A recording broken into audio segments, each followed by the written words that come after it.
वालेकुम सलाम। कैसे हो भाई? अल्हम्दुलिल्लाह, आप सुनाएं? ठीक ठाक। नाम आपका? मैं भी ठीक। सिकंदर गनी। क्या करते हो? मैं स्टूडेंट हूँ। क्या पढ़ रहे हो? बात करने का पर्पस ये है कि हमारे पड़ोसी मुल्क हिंदुस्तान आज 4 ट्रिलियन डॉलर्स की इकोनॉमी, 4 ट्रिलियन डॉलर्स की जीडीपी को टच कर गया। पूरी दुनिया हैरान है और उन्होंने बताया कि 2024 के एंड तक वो जर्मनी, जापान को बीट करके दुनिया की तीसरी बड़ी मईशत बन जाएंगे। क्या कहेंगे इस बारे में? अजीज दोस्तों, भारत की इकोनॉमी, भारत आबादी में दुनिया का सबसे बड़ा मुल्क है, लेकिन इकोनॉमी 5वें नंबर पे है और जिस तेज़ी से जा रही है वो तीसरे नंबर पे आने वाली है, क्योंकि 4 ट्रिलियन की इकोनॉमी भारत ने क्रॉस कर ली है और जापान और जर्मनी अब नेक्स्ट टारगेट हैं कि इंडिया आने वाले कुछ ही दिनों या कुछ ही महीनों में दुनिया की तीसरी बड़ी इकॉनमी बनने वाला है। ये रिपोर्ट्स आ चुकी हैं। ये सर आप मुझे ना बताइए, मेरे इंटरव्यू निकालिए पीछे। ठीक है। मैंने तो ये बात आपको कई महीने पहले बता दिया हुआ था कि इंडिया दुनिया की तीसरी इकॉनमी बनेगा। 5वीं तो बन चुका है, अब तीसरी बड़ी इकॉनमी बनेगा। और मोदी जी अगर दोबारा आते हैं, उसके बाद फिर एक बार दोबारा आते हैं। देखिए, मोदी जी को अभी इंडियन को चाहिए कि उन्हें यूज करें, ठीक है, क्योंकि ये लकी हैं कि मोदी जी उनके कंट्री में पैदा हुए जो हैं। पॉलिसी है उनकी, जी या हाँ। उनका विजन है। अभी मोदी जी और टन्योर 1-2 निकाल जाते हैं, ये दुनिया की दूसरी बड़ी इकॉनमी, पहली बड़ी इकॉनमी बन सकते। देखिए, चाइना को बीट करेगा इंडिया।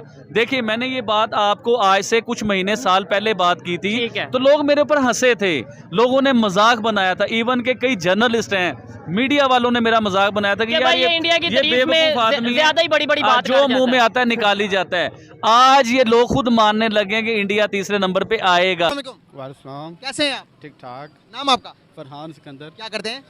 मैं जॉब करता हूँ। जबरदस्त हो गया। बात करने का पर्पस ये है कि आप मौजूदा टाइम के अंदर हमारे मुल्क की जो सिचुएशन देख रहे हैं, जो हमारी इकोनॉमी के हालात है, जो हमारे जीडीपी के हालात हैं, इसके बरक्स अगर मैं आपको बात करूं हमारे पड़ोसी मुल्क इंडिया की, जहां से हमने एक ही साथ सफ़र स्टार्ट किया, आज देखते हैं कि 76 साल हो गए हैं आज़ादी को, उनकी जो जीडीपी है वो 4 ट्रिलियन डॉलर्स को पहुँच गई है।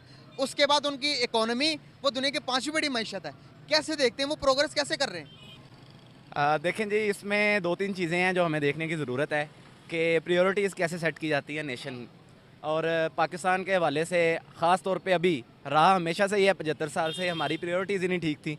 लेकिन इस टाइम जो है, अब जिस तरह आप माशाल्लाह कर रहे हैं, कौम में शऊर आ गया है कि देखें, जो भी हमारे इख्तलाफात हैं किसी के साथ भी, हम समझते हैं कि हमारे इंडिया के साथ अपने दुश्मन मुल्क हम समझते हैं, सो कॉल्ड दुश्मन मुल्क। लेकिन अब ये जो है, वो जो दुनिया है वो जियो इकोनॉमिक पे बिलीव करती है, जियो पोलिटिकल सिचुएशन से, जियो इकोनॉमिक्स और वर्ल्ड पावर की जो गेम है, अब वो उसमें हमारा हमसाया मुल्क चला गया। और हम जो हैं वो देख लें आप, हमारी प्रायोरिटीज़ ही नहीं ठीक। मेरा ये पॉइंट जो है ये है कि हमारी प्रायोरिटीज़ नहीं ठीक। और किस हवाले से नहीं ठीक, वो काफ़ी लोग जानते हैं, आपके व्यूअर्स भी जानते होंगे और आप भी जानते हैं कि हम कहाँ पे, आप देखें ना कि एजुकेशन का सेक्टर है, हमारी जो टोटल वो हम जीडीपी के लिहाज से मेरा ख्याल है 2%, 1%, 2% इसमें करते हैं। और हमारा डिफेंस का देख लें कहाँ पे बजट है, 85%।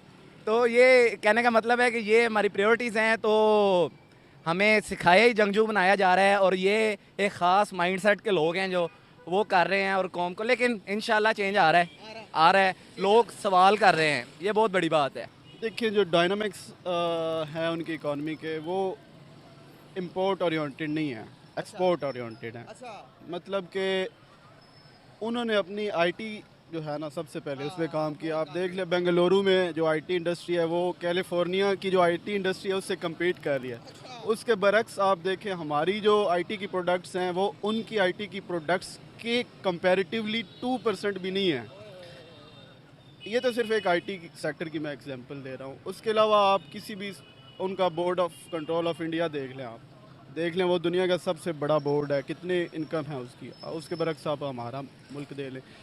बेसिकली जो मैं समझता हूँ, जो मेरे मुताबिक जो सबसे बड़ा इशू ये है, वो ये है कि हमारी जो इकॉनमी है वो डोनर बेस्ड है, हमेशा से डोनर बेस्ड रही है। जब अमेरिका को इंटरेस्ट हुआ है तो डॉलर्स आए हैं, जब उनका इंटरेस्ट ख़त्म हुआ है तो डॉलर्स नहीं आए।